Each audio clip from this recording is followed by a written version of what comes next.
kasih Tuhan. Makasih Tuhan. Terima kasih Tuhan. Terima kasih Roh Kudus. Terima kasih Bapa, terima kasih. Makasih Tuhan. Terima kasih Tuhan. Engkau baik. Engkau baik. Engkau baik Tuhan. Kekuatan-Mu yang disalurkan hari ini, anugerah-Mu yang disalurkan hari ini, perkenanan-Mu yang Kau berikan hari ini. Biar hari ini kami melihat setiap perjanjian yang Tuhan berikan buat hidup kami, semua berlaku sempurna dalam nama Yesus. Semua berlaku sempurna dalam nama Yesus. Terima kasih Tuhan. Malam ini Engkau bicara dengan kuat dalam hidup kami. Ubah kami. Dan perjanjian demi perjanjian yang dari Tuhan terjadi dan berlaku dalam nama Tuhan Yesus. Terima kasih Tuhan. Demi nama Tuhan Yesus. Dan semua kita berkata, amin.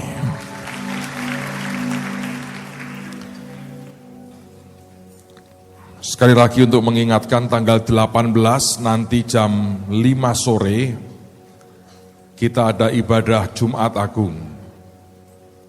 Tetapi kita akan gunakan hari itu sekali lagi untuk berdiri buat bangsa. Kalau Tuhan izinkan saudara, saya akan tunjukkan karena ini makin hari makin banyak pernyataan. Saya akan tunjukkan tanggal itu satu peta buat Jakarta dan sekitarnya aja. Apa yang Tuhan nyatakan, lalu kemudian kita akan bagi per bagian, supaya semua diproteksi Tuhan. Ini peta, sebetulnya peta ancaman yang akan terjadi. Dan saya berdoa kita akan jadi umat yang berdiri buat bangsa, buat kota ini, buat kota kita masing-masing. Amin, saudara. Itu akan kita buat doa jam 5 sore di Balai Sudirman. Pak Yusak juga akan bersama-sama dengan kita. Kemarin saya sudah telepon beliau berkata akan hadir sama-sama dengan kita. Kita akan satukan kekuatan dan kita akan bangun sesuatu yang ajaib. Kita bersyukur pemilu sudah selesai hari ini dan kurang lebih kita secara sepintas tahu, hadapkanlah ke Tuhan, saudara. Karena setelah ini siapa yang akan menjadi pemimpin berikutnya buat bangsa ini, haruslah orang yang Tuhan tetapkan dan bukan kehendak manusia semata-mata. Kita percaya Tuhan yang akan pilih yang terbaik buat kita. Tapi itu lagi-lagi saya berkata tergantung apakah cawan doa kita untuk bangsa ini memadai atau tidak. Karena itu saya mengharapkan semua bisa ambil bagian. Tanggal 18 itu Jumat Agung, lupakan sebentar liburan, kapan-kapanlah liburannya. Ada prioritas yang paling ajaib, yaitu buat bangsa ini. Siapa yang tetap mau kawal bangsa ini dalam doa saudara? Oke, tanggal 18 di Balai Sudirman, bukan di sini, jam 5 sore. Bulan depan SHRK akan dimulai tanggal 5. Kemarin kami berdoa sebetulnya dan Tuhan berkata begini, peristiwa bulan depan tanggal 5, 6, 7 dalam doa-doa kita itu akan sangat menentukan sesuatu yang ke depan ini. Saudara, makin hari saya berkata ancaman sebetulnya kelihatan, makin hari makin real. Karena itu doa kita juga harus makin real. Kalau tidak ada perubahan dan Tuhan kehendaki, tanggal 5 kita ada tamu yang akan kepingin datang untuk memberkati saudara. Dia berkata, saya kepingin ke Indonesia, saya kangen dengan kamu, saya ingin memberkati orang Indonesia. Dan Kemudian dia berkata, apakah boleh saya mampir satu kali pada waktu acara SARK bulan Mei? Saya terus terang berkata begini, saya tidak nakut-nakuti, tapi kondisi seperti ini, ada ancaman seperti ini. Jawabannya begini, aku itu sedang mencari tanda petik, bukan mencari hidup kok aku ini. Aku itu mau selesaikan apa yang Tuhan perintahkan buat aku. Dan aku mengerti tujuan akhir adalah aku tinggalkan dunia ini dengan aku menyelesaikan dan memberkati sebanyak mungkin orang seperti yang Tuhan mau. Dia bilang aku di banyak negara bahkan ditarget mau dibunuh. Tapi Tuhan berkata tetap pergi. Dia berkata terima kasih buat infomu, tapi aku berdoa dan aku tahu Tuhan berkata go. Dan orang itu adalah Morris Cerullo. Tanggal 5 Mei, kalau Tuhan kehendaki, akan jadi tamu kita. Entah saya beri waktu khotbah atau tidak, nanti terserah bagaimana. Kalau tidak, ya minimal doa persembahan lah saudara. Oke, sekarang saya mau sampaikan sesuatu yang sangat penting buat saudara, berkaitan dengan proteksi Tuhan atas kehidupan kita. Kelihatannya ini mengada-ada, tapi saya berkata tidak. Kemarin Anda sudah belajar tentang perjanjian darah. Nanti ada hal lagi yang harus dipelajari, menurut saya adalah perjanjian kesulungan. Ini hebat sekali. Karena kalau Anda terima perjanjian kesulungan, itu proteksi Tuhannya luar biasa. Nah hari ini, saya mau sampaikan satu perjanjian lagi. Dan ini juga penting buat Anda sekalian. Dan setelah itu nanti saya ingin mendoakan. By the way, terima kasih untuk semua bantuan Anda berupa sarung. Saya belum diberi informasi jumlahnya berapa, tapi sangat banyak. Dan terima kasih kita akan segera bagi ke seluruh Indonesia.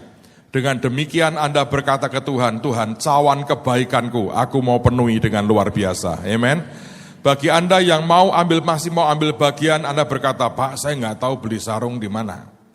Saya kalau beli berlian tahu tempatnya, beli sarung saya tidak tahu tempatnya. Well, in case seperti itu, selesai ibadah Anda hubungi Bu Ripkah lah, supaya Anda berkata mau beri berupa uang atau apa, Anda bisa nanti diberitahu kemana. Oke? Nah, saudara sekalian, apa yang saya sampaikan ini sebenarnya adalah proteksi Tuhan yang luar biasa. Ada janji Tuhan yang diberikan Tuhan kepada Abraham. Dan dalam janji itu ada sebuah proteksi. Tetapi janji itu tidak berdiri sendiri. Janji itu diberikan Tuhan setelah satu peristiwa yang mendahuluinya. Nah, sore hari ini kita akan lihat janji itu janji yang seperti apa, dan kemudian apa peristiwa yang mendahuluinya, sehingga sampai Tuhan satu hari berkata seperti itu kepada Abraham. Dan firman berkata, di dalam Kristus kita adalah keturunan Abraham, dan berhak mendapatkan janji itu. Jadi apa yang Tuhan pernah janjikan dan berikan kepada Abraham, karena kita adalah milik Kristus, maka kita keturunan Abraham dan kita berhak mendapatkan janji itu. Yang percaya katakan haleluya. Oke, sekarang buka Alkitab Anda dalam kitab Kejadian. Kejadian pasal yang ke-15.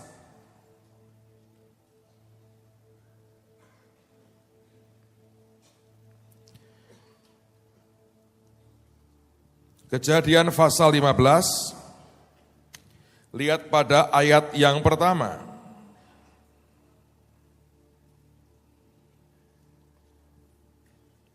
Kejadian pasal 15, ayat yang pertama. Kemudian, datanglah firman Tuhan kepada Abram. Sebetulnya terjemahannya berkata begini, setelah segala sesuatunya itu, setelah semuanya itu terjadi, dia berkata, datanglah firman Tuhan kepada Abram. Jadi pasal 15 ini tidak berdiri sendiri. Ini dijelaskan terjadi berkaitan dengan peristiwa sebelumnya. Ya, karena Alkitab mengatakan, after this thing, setelah hal-hal itu, baru kemudian di pasal 15, ayat yang pertama, ada pernyataan Tuhan yang berkata begini, Kemudian setelah semuanya itu, datanglah firman Tuhan kepada Abram dalam suatu penglihatan. Janganlah takut Abram, akulah perisaimu. Tuhan berkata, aku ini perisaimu. Dengan kata lain, aku ini yang melindungi engkau. Perisai itu gunanya buat apa? Perlindungan kan? Dan Tuhan berkata, jangan takut Abram, aku ini perisaimu. Artinya kalau ada serangan apapun, aku perisaimu. Siapa yang ingin menerima Tuhan sebagai perisai Anda? Jelas semua kita mau. Dan Tuhan berkata kepada Abram, jangan takut, aku ini perisaimu. Kita melihat ancaman demi ancaman banyak. Saya ngomong ke saudara walaupun saya tidak bisa buka semua. Saya ini dengar dari penglihatan, dari mimpi, dari pernyataan Tuhan, dari nubuatan. Saya dengar lagi ada hamba Tuhan dari luar negeri bernubuat yang persis sama. Dan kemudian saya juga dengar dari manusia, itu masalahnya.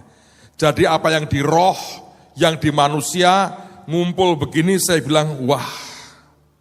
Kalau saya tidak nyatakan ini kepada pasukan Tuhan, ini sebuah kesalahan.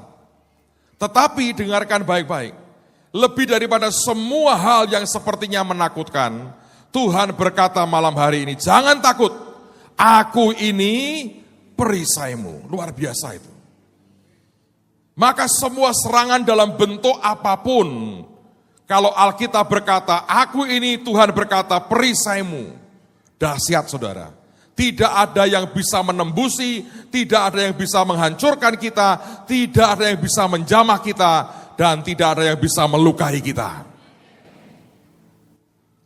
Dan oleh karena itu malam hari ini saya mau lakukan apa yang Tuhan mau. Saya berdoa Anda bisa kerjasama dengan baik supaya cepat, lebih menolong saya. Mendoakan satu-satu orang segini, percayalah Anda tidak ingin mengulang lagi. Kecuali Tuhan yang memerintahkan. Oke, saya mau baca lagi. Kemudian datanglah firman Tuhan kepada Abram dalam suatu penglihatan, janganlah takut Abram, akulah perisaimu. Lalu kemudian dikatakan, upahmu akan sangat besar.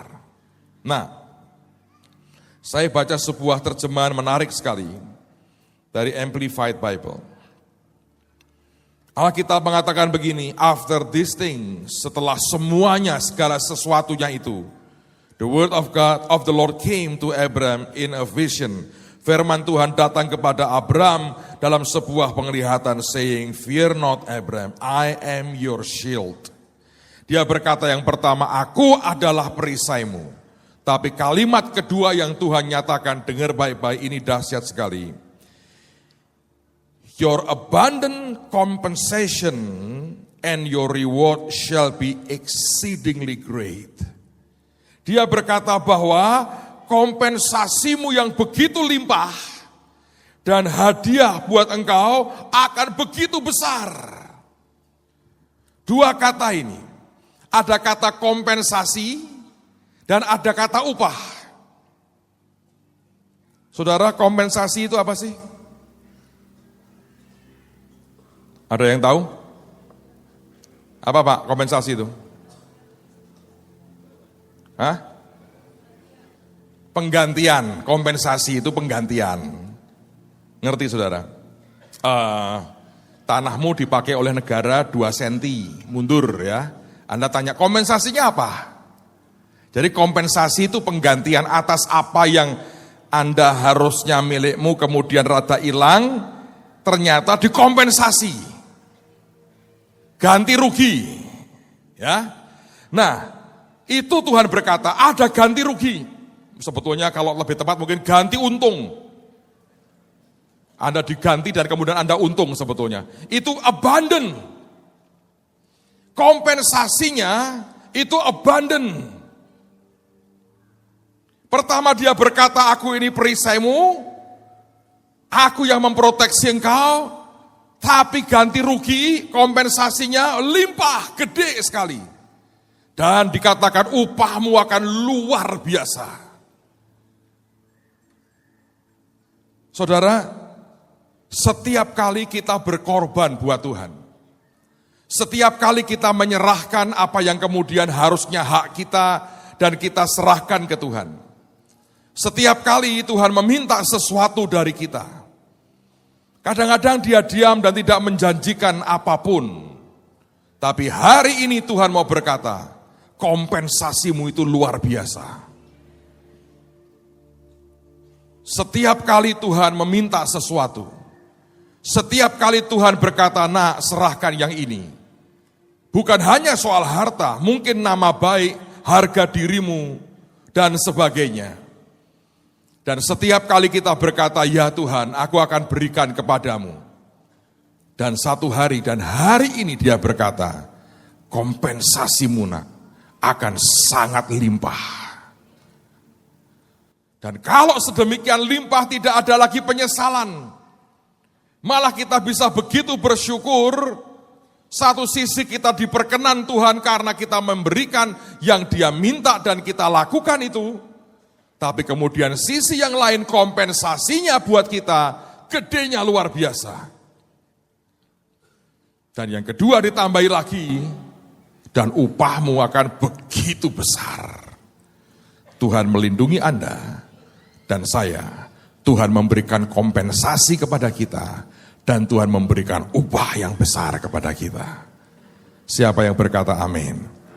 Ini ajaib loh. Tapi kemudian pertanyaannya, setelah semuanya itu, baru kemudian ayat itu muncul. Nah, apa peristiwa yang mendahuluinya sebetulnya? Nah, sekarang mari kita lihat cerita sebelumnya dalam Kejadian pasal yang ke-14. Lihat pada ayat yang ke-17.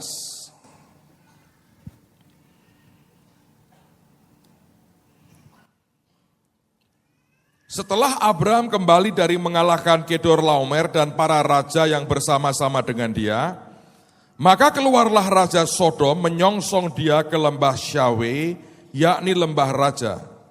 Melkisedek Raja Salem membawa roti dan anggur, ia seorang imam Allah yang maha tinggi. Lalu ia memberkati Abram, katanya, diberkatilah kiranya Abram oleh Allah yang maha tinggi, pencipta langit dan bumi. Dan terpujilah Allah yang maha tinggi, yang telah menyerahkan musuhmu ke tanganmu. Lalu Abram memberikan kepadanya 1/10 dari semuanya. Berkatalah Raja Sodom itu kepada Abram, berikanlah kepadaku orang-orang itu, dan ambillah untukmu harta benda itu. Tetapi kata Abram kepada Raja negeri Sodom itu, aku bersumpah demi Tuhan Allah yang maha tinggi, pencipta langit dan bumi, aku tidak akan mengambil apa-apa dari kepunyaanmu itu, sepotong benang atau tali kasut pun tidak, supaya engkau jangan dapat berkata, aku telah membuat Abram menjadi kaya. Kalau aku, jangan sekali-kali, hanya apa yang telah dimakan oleh bujang-bujang ini, dan juga bagian orang-orang yang pergi bersama-sama dengan aku, yakni Asner, Eskol, dan Mamre, biarlah mereka itu mengambil bagiannya masing-masing. Lalu ayatnya mengatakan, setelah semuanya ini, langsung pasal 15 ayat yang pertama. Saudara, apa yang sebetulnya terjadi? Apa yang Tuhan katakan di pasal 15 ayat yang pertama yang memberikan kita 3 hal. Yang pertama, dia adalah perisai kita. Yang kedua, dia berkata bahwa kompensasimu akan begitu limpah. Yang ketiga, dia berkata bahwa upahmu akan begitu luar biasa. Terjadi oleh sebuah perjanjian, covenant yang terjadi sebelum pasal 15 ayat yang pertama. Hari itu Abram pulang dari medan perang. Dia mengalahkan Kedorlaomer, 5 raja dia kalahkan. Dan pada waktu pulang, Alkitab berkata Raja Sodom menyongsong dia di lembah Syawe, yaitu lembah raja. Tetapi sebelum Raja Sodom ini bicara apapun, Alkitab mengatakan, maka ada imam Tuhan yang luar biasa. Ada imam Melkisedek yang kemudian juga menyongsong Abraham dengan memberikan kepadanya roti dan anggur. Ingat kemarin kita sudah terima perjamuan, ada roti dan anggur simbol tubuh dan darah Kristus. Maka pada waktu diberikan itu, Melkisedek, Raja Salem, Raja Shalom itu, mengucapkan blessing-nya kepada Abraham. Dengan berkata, diberkatilah Abraham oleh El Elyon, yaitu Allah yang Maha Tinggi. Dari blessing itu Abraham terima roti dan terima anggur. Apa yang kemudian terjadi? Abraham merespon itu dengan sebuah tindakan yang luar biasa. Apa yang dikerjakannya, saudara? Dia memberikan 1/10 dari semuanya. Kalau Anda pikir ya, sebetulnya secara hitungan manusia, nombok loh saudara. Karena dia perang dengan biaya sendiri, hasil jarahannya dia nggak mau terima loh. Mengapa dia tidak mau terima? Dia sadar Raja Sodom ini jahatnya luar biasa. Raja Sodom ini cinta akan uang luar biasa. Kalau Anda baca dalam kitab Yehezkiel, salah satu dosa Sodom adalah dia berfoya-foya menikmati kemewahan dan tidak peduli dengan mereka yang susah, yang miskin dan menderita. Abraham melihat harta itu dengan jijik. Dia berkata, jangan sampai ya engkau bisa berkata atau orang berkata, Abraham kaya karena pemberian Raja Sodom. Dia bilang, aku tidak mau ambil apapun. Hanya orang-orang yang membantu aku biarkan dia ambil bagiannya. Tapi aku tidak akan ambil bagian. Tetapi yang paling ajaib adalah saudara, sebuah perjanjian, sebuah covenant disodorkan oleh Melkisedek, imam dari Allah yang Maha Tinggi, imam dari El Elyon. Dan ingat kemarin Anda dijelaskan, perjanjian selalu melibatkan dua belah pihak. Kalau yang satu mengulurkan, yang lain tidak mau terima, tidak akan terjadi. Tapi yang luar biasa, Abraham ini cerdas sekali. Hari itu tidak ada ayat soal memberi perpuluhan, tidak ada Maliaki 3:10. Bahkan hukum Taurat juga belum Tuhan berikan kepada manusia. Tidak ada apa-apa. Yang ada cuma dorongan roh Tuhan dalam hidupnya, meresponi akan sebuah covenant yang ditawarkan kepadanya. Melkisedek, gambaran dari Yesus sendiri. Dia memberikan roti dan anggur. Dan sebagai reaksinya, dia berikan 1/10 dari semuanya. Saudara, ini yang Tuhan katakan. Setiap kali Anda membawa korbanmu, terutama ketika saudara mengembalikan perpuluhan saudara, itu bukan kewajiban. Banyak orang berkata, wah enggak enak jadi orang Kristen itu dipajekin 10% katanya. Ngawur. Itu sudah ada bahkan sebelum hukum Taurat ada. Apa itu? Itu respon, reaksi kita, tanda kita mengiyakan bahwa apa yang Tuhan sodorkan kepadaku, sebuah covenant, perjanjian, aku berkata, ya aku percaya Tuhan. Semalam kita sudah terima tubuh dan darahnya. Abraham merespon dengan berkata, aku berikan 1/10 dari semuanya. Perpuluhan, mengembalikan 1/10 dari semuanya adalah sebuah reaksi cerdas untuk meresponi, mengiyakan akan apa yang Tuhan tawarkan. Ingat, darahnya itu menandatangani agreement yang terjadi antara Tuhan dengan kita.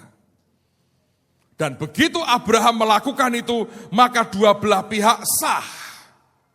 Dari pihak Tuhan tanda tangannya adalah darahnya. Dari pihak kita, dia tidak cari darah lagi. Tapi dari apa yang kita bawa ke dia, sebagai tanda aku sepakat dan aku setuju. Itulah sebabnya begitu itu semua selesai, Tuhan mendatangi Abraham dengan berkata, jangan takut Abraham. Dan hari ini saya ingin covenant janji Tuhan di pasal 15 ini berlaku dalam kehidupan Anda semua. Supaya Anda mendengar jaminan yang berkata, jangan takut.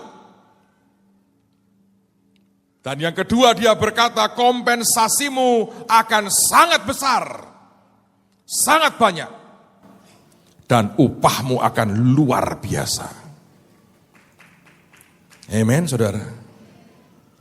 Bisa nangkep tidak di roh, saudara. Karena banyak orang ketika ada kesempatan memberikan korban ke Tuhan, kita berkata ini sebuah beban. Minggu ini adalah sebuah minggu profetis buat semua kita. Kemarin Tuhan bicara perjanjian darah. Kemarin Tuhan bahkan berkata ada agreement Tuhan. Dan tanda agreementnya dari pihak Tuhan darahnya dicurahkan buat Anda dan saya 2000 tahun yang lalu. Sejak itu Anda tidak perlu lagi menumpahkan darah buat keselamatan Anda dan saya. Tapi apakah saudara setuju tidak dengan sebuah perjanjian Tuhan hari ini? Dan kalau Anda setuju, tidak ada pilihan lain seperti Abraham kau berkata, yes Lord, Anda lakukan. Saudara, beberapa di antara saudara, sudah beberapa saat ini Anda tidak sangat tepat dan setia dalam mengembalikan haknya Tuhan. Beberapa saudara berpikir, nanti-nantilah. Beberapa bahkan bukan karena Anda kekurangan, tapi justru karena tiba-tiba blessing-nya besar. Dan hatimu tidak rela mengembalikan ke Tuhan. Kalau itu yang terjadi saudara, Anda tidak setuju loh dengan covenant yang Tuhan janjikan. Nanti kalau Anda pelajari ada lagi perjanjian kesulungan, itu dahsyatnya luar biasa. Karena perjanjian kesulungan itu juga meluputkan kita sangat banyak. Saya beri contoh satu. Mengapa ketika Kain membunuh Habil, Kain tidak mati dibunuh?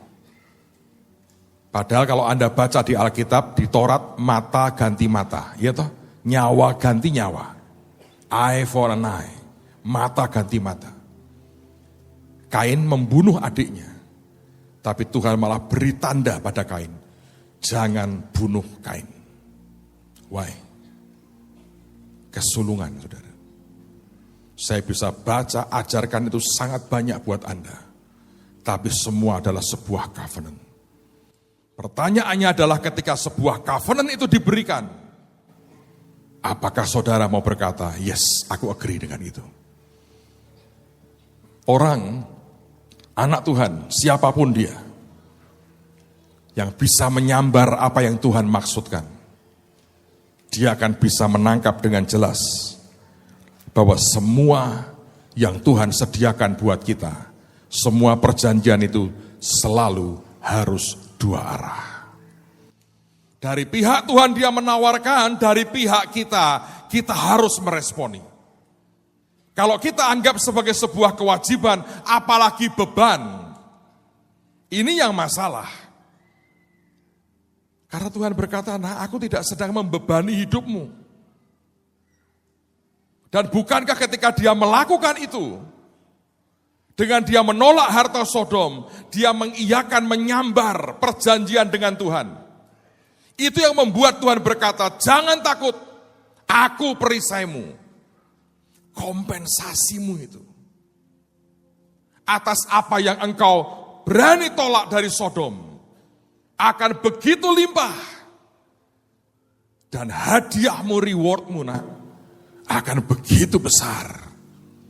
Karena engkau tolong Lot, dan engkau menyambar sebuah covenant perjanjian dengan Tuhan.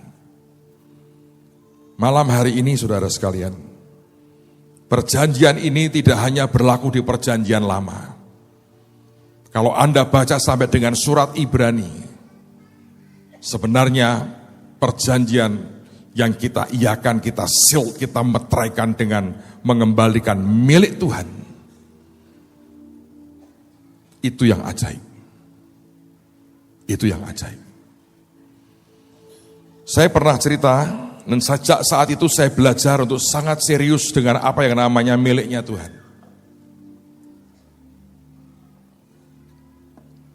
Saya masih ingat beberapa bulan sebelum kami menikah. Gak punya banyak, gak punya apa-apa. Dan pada waktu itu saya sudah mulai khotbah di kampung-kampung dan di kota-kota kecil. Saya mau jujur berkata, di awal saya pikir, Tuhan sangat kaya, tidak membutuhkan apapun dari saya. Saya pikir kalau saya memberikan persembahan itu saya memberkati Tuhan, saudara. GR banget kan? Bayangin kita persembahan kita anggap memberkati Tuhan. Tapi kemudian analogi saya berkata, Tuhan kan kaya raya, enggak butuh duit dari kita. Pada waktu itu apa yang terjadi? Kami sebetulnya sedang ingin menata rumah yang Tuhan beri. Dan saya dalam persiapan nikah itu kami nggak punya apa-apa. Dan hidup ya sudahlah pokoknya mencoba apa adanya. Tapi yang salah adalah setiap kali punya kebutuhan, perpuluhan yang harusnya milik Tuhan saya ambil, saya pakai. Dan saya minta izin Tuhan loh, tapi saya jawab sendiri. Tuhan saya pinjam ya, ya tidak apa-apa nah, aku kaya raya, enggak ngefek ke hidupku. Lu kagak ngasih apa-apa, tetap gua kaya raya. Bayangin saya jawab sendiri saudara. Rupanya banyak yang begitu kan perilakunya saudara. Sore ini saya harap Anda bertobat. Saudara tahu apa yang terjadi? Saya berlaku seperti itu berbulan-bulan lamanya. Dan satu hari kami malah berkata gini, Tuhan aku butuh sofa nih untuk bukan sofa untuk di ruang tamu kalau ada tamu. Itu pun tidak beli yang mahal-mahal. Saya beli dari satu kampung yang memang buat sofa begitu yang murah. Dan saya hitung ini butuh uang sekian. Saya bilang Tuhan aku pasti butuh uang sekian lagi. Jadi maaf ya Tuhan ya perpuluhannya diputihkan ya. Saya jawab sendiri, enggak apa-apa, nah sudah putih sejak 2000 tahun yang lalu, aku sudah mengampuni, tenang saja. Satu hari saya khotbah di Jawa Timur, saudara. Khotbah di kota-kota di Jawa Timur. Saya lupa itu di situ Bondo atau Bondowoso, itu mirip-mirip tuh namanya, saudara. Yang bondo-bondo begitu pokoknya. Bondo itu artinya harta. Supaya Anda tahu, ini bahasa kelas tinggi. Saudara. Bondo atau apa nyawa, harta atau nyawa. Saya khotbah di sana, persekutuan doa, itu persekutuan doa milik kelompok MDC. Di sebuah rumah gede sekali. Di depan ketika saya datang, sepatu dan sandal banyak sekali. Jadi memang harus di bawah kebaktiannya. Ya saya lepas sepatu saya. Saya bukan orang ngesok, tapi saya punya ukuran sepatu itu agak melebar tengahnya. Jadi kalau beli di lokal itu perlu keajaiban, saudara. Saya lepas sepatu saya, semua lepas sepatu. Saya khotbah. Habis khotbah, diajak makan sama yang punya rumah. Selesai, pamitan mau pulang ke Surabaya, diantar saya nginep di rumah seorang hamba Tuhan. Ini juga hamba Tuhan yang haleluya juga lah pokoknya. Punya mobil Fiat waktu itu, mobil kuno.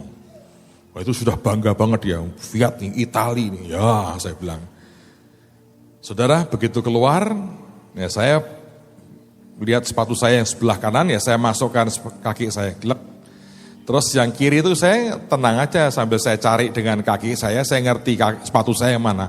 Saya cari, loh kok nggak ada ya? Sedangkan ada orang lain di situ, masukkan kakinya di sepatu kiri, yang kanan gantian nyari-nyari begini. Dua kaki kami ketemu gini, kayak orang silat, main tendangan. Dua-dua cari sepatu, kaget saudara. Sepatu saya yang kiri gak ada, sepatu dia yang kanan tidak ada.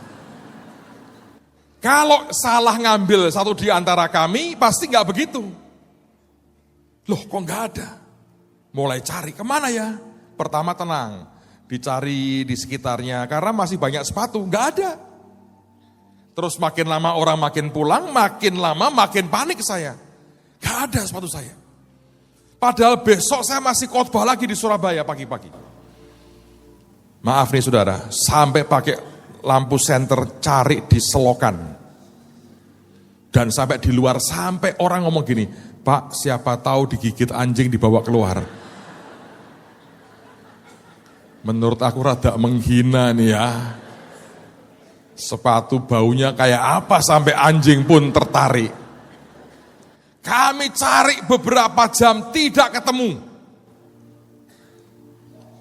Yang punya rumah berkata, wah ini sudah malam Pak, toko sepatu nggak ada yang buka jam sekian. Dalam hati buka pun nggak ada ukuran saya. Akhirnya pulang, hanya membawa satu sepatu. Saya duduk di mobil Fiat kuno teman saya, sekian jam gitu, jalanan rusak. Kayak off-road bener-bener. Sambil ngerenung Tuhan, kenapa engkau tidak berbuat sesuatu? Loh, orang tuh ya ujungnya yang disalahkan Tuhan. Kan kau bisa kirim malaikat kecil pakai panah itu, duduk di atas sepatu saya. Ya ada yang curi, tinggal di panah, cing, langsung kan hilang. Gak mungkin dong Tuhan. Masa hilang satu, aku ini hamba Tuhan, khotbah begini. Keluar gak ada penjagaan malaikat atas sepatuku. Sepanjang sekian jam saudara, gak bisa tidur saya. Teman saya mencoba menghibur berkata, ya siapa tahu Tuhan memberi kamu sepatu yang baru. Tapi itu buat saya sebuah kecolongan gitu, kayak kecurian, hilang. Sampai di Surabaya saya sudah teler lah, tidur, besok bangun pagi-pagi.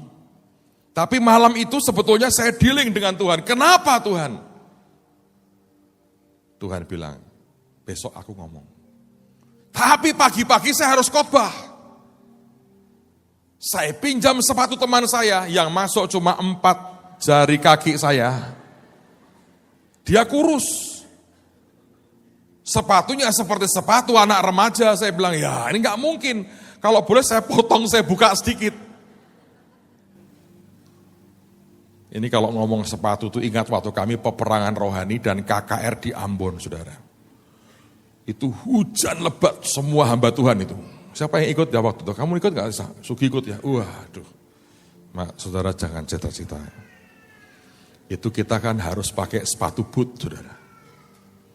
Engkau dikasih masuk. Terus Ibu Nani apalagi kan kurus itu masuk. Terus malah kegedean. Pak Hadi pas. Pak Daniel pas. Ada 2 yang tidak pas. Maaf nih saudara, jangan terus BBM, nanti laporan. Itu sampai harus dipotong saudara. Supaya gede. Satu di antaranya saya, loh ngaku saya. Yang satu ya ngitung sendiri siapa itu. Sampai panitia geleng-geleng, gak muat Pak. Ya saya kan kaki yang perkasa, saya bilang kaki seorang warrior, bukan penari balet, saya bilang. Yang satu ngelirik ke saya begini, potong juga itu sepatu boot tuh, pinggir dipotong, krak. Itu kejadian. Jadi akhirnya kembali ke Surabaya, Ambon lupakanlah. Mau khotbah pagi, saya nggak tahu harus bagaimana, pinjam sandal. Maaf nih, yang muat cuma sendal WC, saudara. Serius, itu sandal biasa dipakai pendeta teman saya ini ke WC. Sandal yang lain itu ada tutupnya begini, nggak muat. Dan saya nggak bawa sandal. Jadi saya kebaktian minggu pagi di persekutuan doa di Surabaya itu, pakai sandal WC. Itu pertama kali saya berdoa, Tuhan kiranya duduk di bawah. Sebab kalau duduk di sini saudara, masalah. Bagaimana pendeta pakai sandal? Udah hancur, sandal itu sudah hancur juga. Terakhir saya pakai begitu saya pulang naik mobil, putus saudara.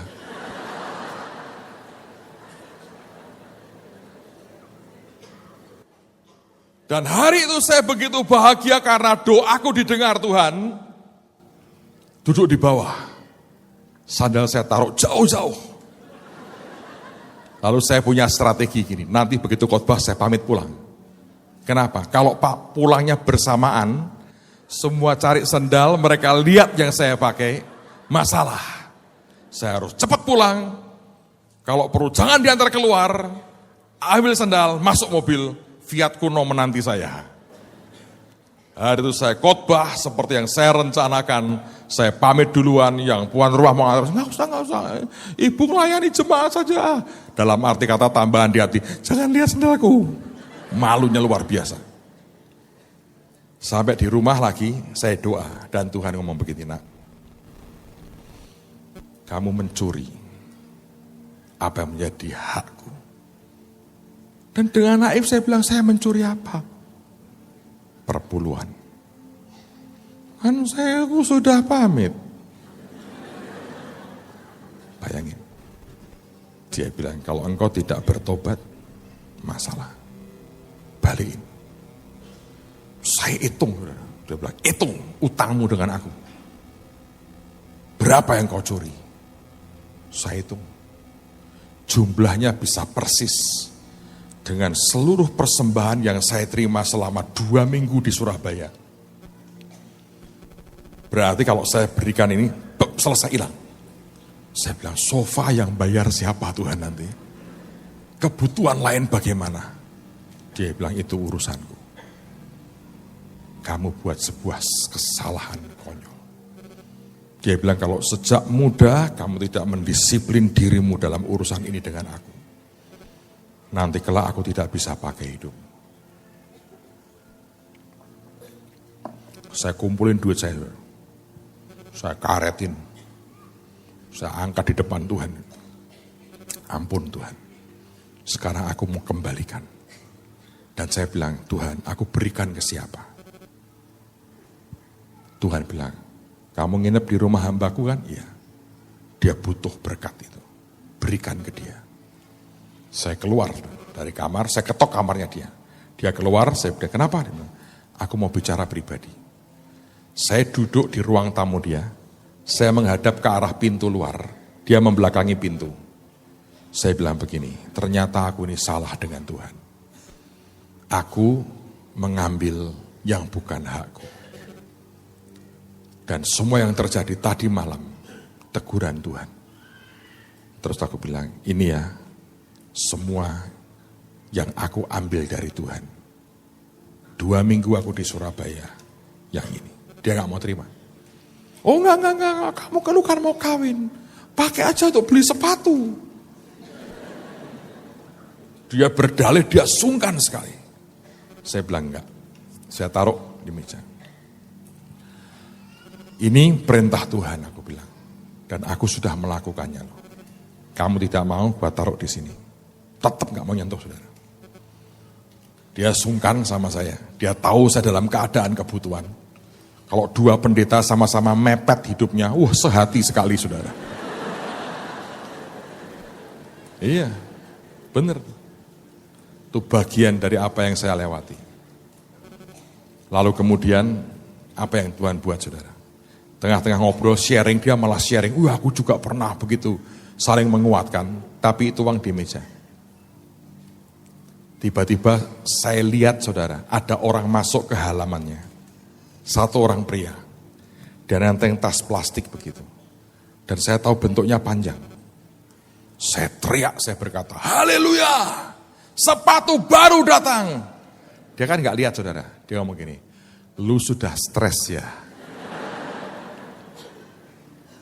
Saya bilang begini, hamba Tuhan, saya bilang, kenapa tidak percaya bahwa Tuhan bisa memberkati? Yalah lu stres. Gua sih percaya, tapi lu stres. Tiba-tiba diketok pintunya. Dia kaget, dia noleh ke belakang, ada tamu. Saya senyum-senyum aja di dalam. Orang itu cari saya. Begitu masuk, dia bilang begini, Pak, saya disuruh oleh ibu yang tadi pagi Bapak layani di persekutuan doa. Dia bukan orang dari luar kota Surabaya loh. Dan dia tidak dengar apa-apa.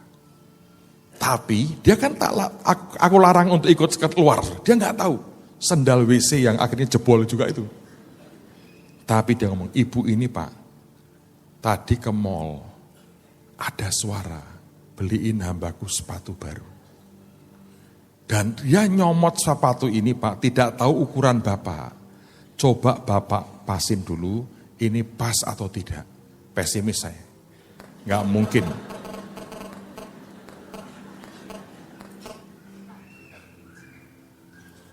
Kalau ada yang BB saya bilang lagi khotbah ya. Saudara tahu itu, saya nggak tahu ukurannya. Jadi saya coba tuh dengan pesimis, mana mungkin terjadi keajaiban, saudara. Tiba-tiba ketika saya pakai itu, saudara, pas. Begitu pas, saudara, Anda tahu? Begitu pas. Teman saya berkata gini, haleluya, berarti ini uang punya saya.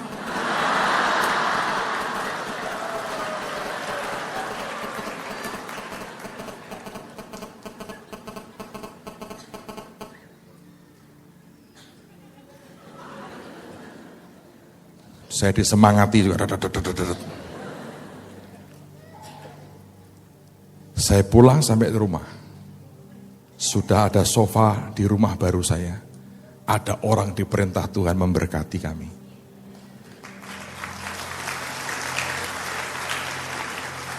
Tapi pengalaman itu tidak saya lupakan sampai dengan hari ini. Hari ini Tuhan mau saya beri lebih daripada itu. Saya tahu. Dia taruh sebuah standar baru yang ajaib dalam hidup saya. Tapi saya menikmati jalan dengan Tuhan. Itu luar biasa. Sampai hari ini.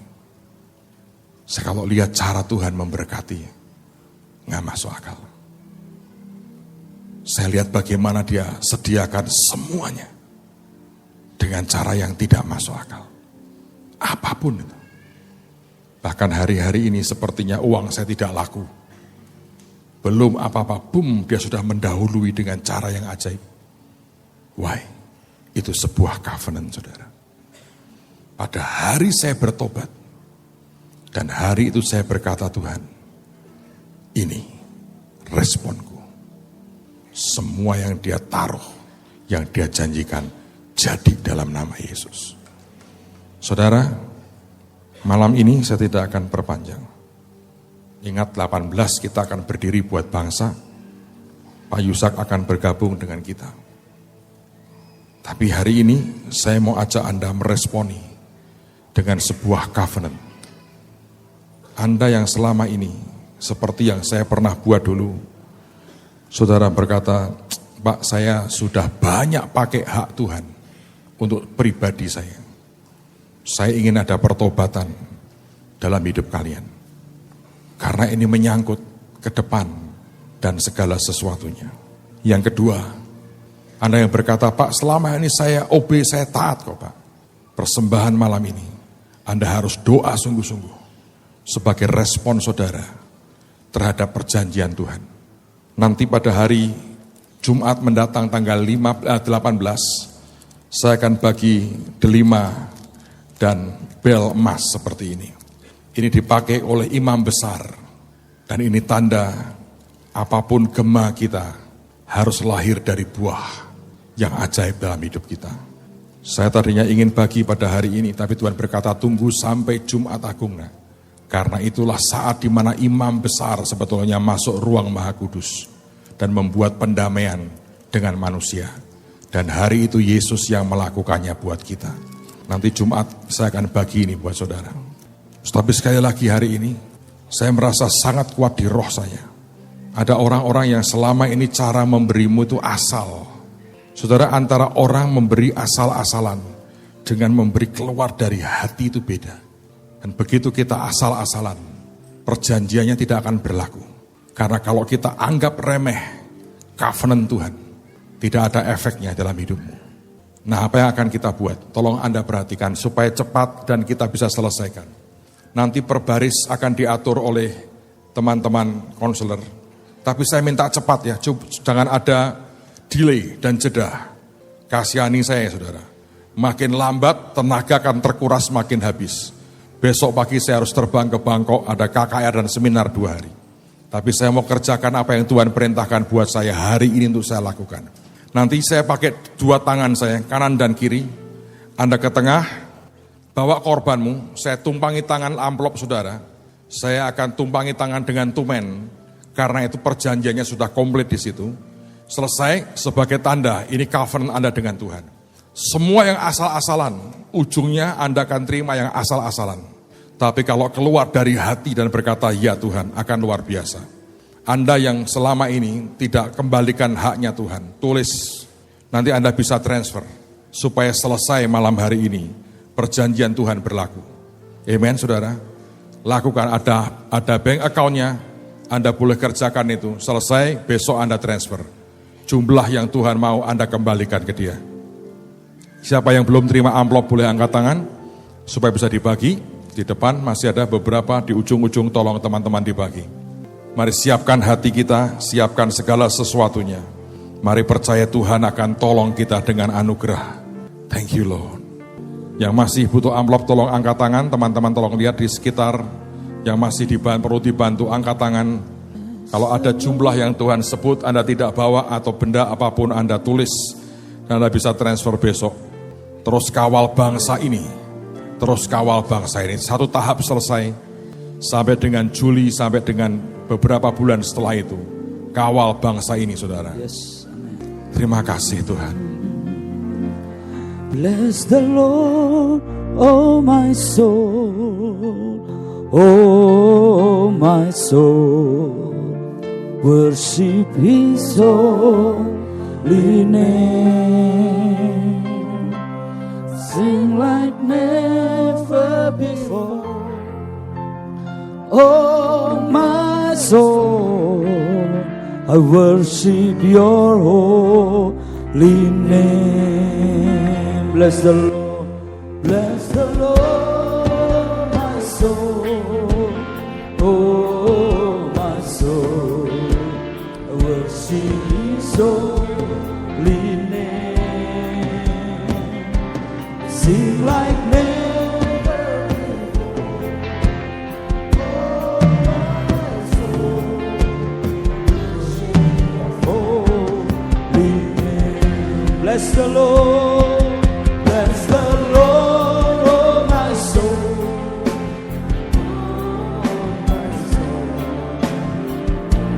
His holy name. Yes, Lord, sing like never before. Oh my soul, worship your holy name. Bless the Lord.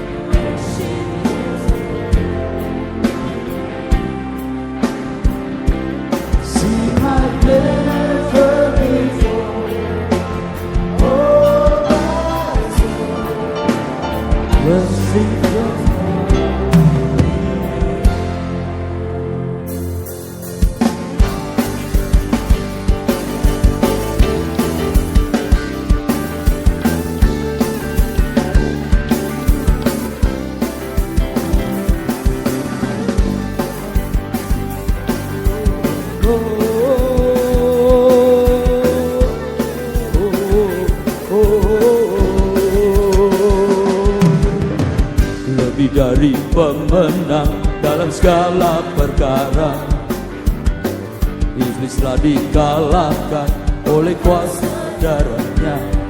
Jika Allah di pihak kita, siapa dapat melawan? Kita lebih dari pemenang, lebih dari pemenang dalam segala perkara. Iblis telah dikalahkan oleh kuasa darahnya. Jika Allah didiamkan, siapa dapat melawan?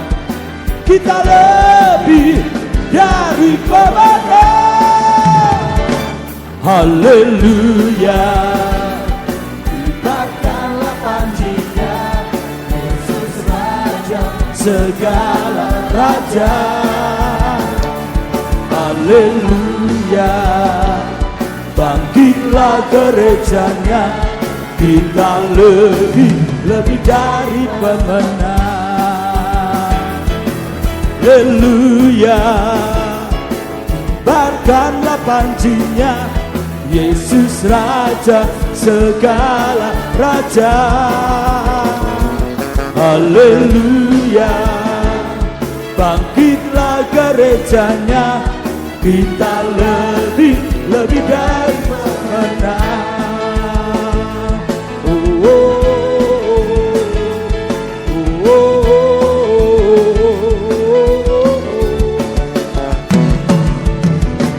Lebih dari pemenang dalam segala perkara.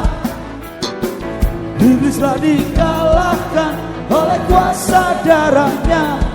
Jika Allah di pihak kita, siapa dapat melawan? Kita lebih dari pemenang. Haleluya, kibarkanlah panjinya, Yesus Raja segala raja. Haleluya, bangkitlah gerejanya, kita lebih. Haleluya, oh, haleluya, bangkitlah panjinya, Yesus Raja segala raja. Haleluya, bangkitlah gerejanya, kita lebih dari pemenang. Haleluya, bangkitlah panjinya, Yesus Raja segala raja. Haleluya,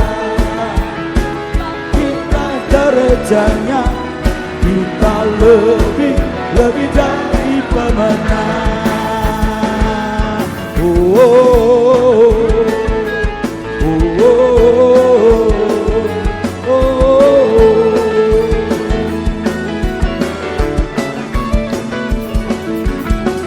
Lebih dari pemenang dalam segala perkara. Nama Yesus, Iblislah dikalahkan oleh kuasa darahnya. Jika Allah di pihak kita, siapa dapat melawan? Kita lebih dari pemenang. Haleluya, kibarkanlah panjinya, Yesus Raja segala raja. Haleluya, bangkitlah gerejanya, kita lebih dari pemenang. Haleluya, kibarkanlah panjinya, Yesus Raja segala raja. Haleluya, bangkitlah gerejanya, kita lebih dari pemenang. Ku diberi kuasa beraja mulia, menaklukkan musuh di bawah kakimu. Pakai kuasa Raja mulia, ya Allah ada bersama, siapa jadi lawanku? Sungguh besar Tuhanku, Kau perisai hidupku. Ku berdiri dengan iman dalam Yesus Tuhan yang memberi kemenangan. Ku bersorak merayakan, terpujilah Kau Raja segala raja. Sungguh besar Tuhanku, Engkau perisai hidupku. Ku berdiri dengan iman dalam Yesus Tuhan yang memberi kemenangan. Ku bersorak merayakan, terpujilah Kau Raja segala raja.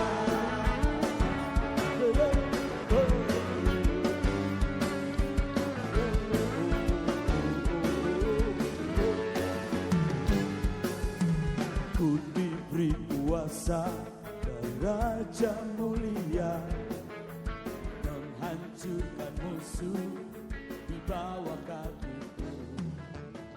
Ku pakai kuasa dari Raja mulia, mulia, mulia, mulia, mulia, mulia.